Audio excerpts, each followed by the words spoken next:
Now let's talk when a narcissist dies.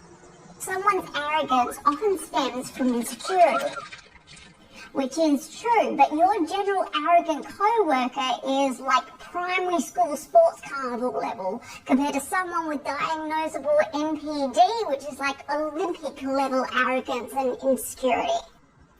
Only when these traits are inflexible, maladaptive, and persisting, and cause significant functional impairment or subjective distress, do they constitute narcissistic personality disorder. So NPD involves a pervasive pattern of grandiosity in fantasy or behaviour, need for admiration and lack of empathy. Those with narcissistic personality disorder may have a grandiose self of self-importance. They often exaggerate their achievements or talents or will outright lie about them. Be preoccupied with fantasies of unlimited success, power, brilliance, beauty, and ideal love. Believe that they are special and can only be understood by others that are special or high status. Require excessive admiration. They crave it and they need it like a drug. Have a huge sense of entitlement and have unreasonable expectations of especially favourable treatment. Take advantage of others to achieve their own wants and needs. Lack empathy or is unwilling to recognise or identify with the feelings and needs of others. Is often envious of others and believes others are envious of them. And shows arrogant, conceited behaviours and attitudes. Most individuals with NPD are extremely insecure in themselves and often feel ashamed, sometimes to the point of feeling completely empty. Not that they will ever show that or ever imply that, but that's what's running it underneath. Naturally, they do not do well with the slightest criticism or what they believe to be criticism, which could be anything. As you can imagine, people with NPD have massive relationship difficulties because of problems related to self-preoccupation, the need for admiration, and insensitivity to others.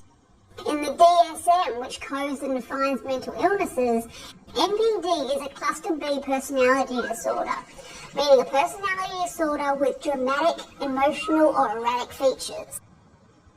Other disorders in this category include antisocial personality disorder, commonly referred to as psychopaths or sociopaths, borderline personality disorder, and histrionic personality disorder.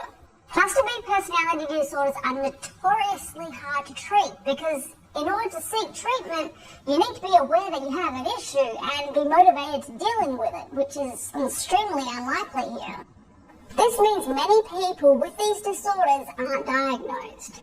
And thankfully, true narcissists only make up about 1 to 2% of the population, and it does affect men more than women, but not by a massive margin. So with all that said, try imagining having a parent with NPD, or being married to someone with NPD. Yes, a lot of domestic violence perpetrators do show classic NPD traits. But what is someone who is self-centered, arrogant, thinks they are better than everyone, and has no empathy, like when they're dying? I did a lot of asking around at other hospices in the country, both inpatient and home care, to hear their experiences. And it would appear that a narcissist is much more likely to die at home. Now, this isn't in a good death kind of a way. It's more of a, I can control everything around me if I'm at home kind of a way. And they will manipulate and control those around them like they have always done in order to care for them in their dying days. And because they are so fearful of the inevitable, they will be even more arrogant, more entitled, and more demanding, if that's even possible. They will belittle you more than ever, show no regret, and they will not apologise for anything that they have ever done, unless they can use it to manipulate you. But that's only if their intimidation isn't effective. The irony in all of this is that this kind of person's biggest fear is dying alone. And a lot of them do. They have pushed away everyone. No one wants to be near them, but so many of them have beaten down, manipulated, and crushed the self-esteem that they are able to manipulate them, usually through guilt, to care for them during this time. All that is to say, dying is not going to soften someone with MPD, so don't get your hopes up.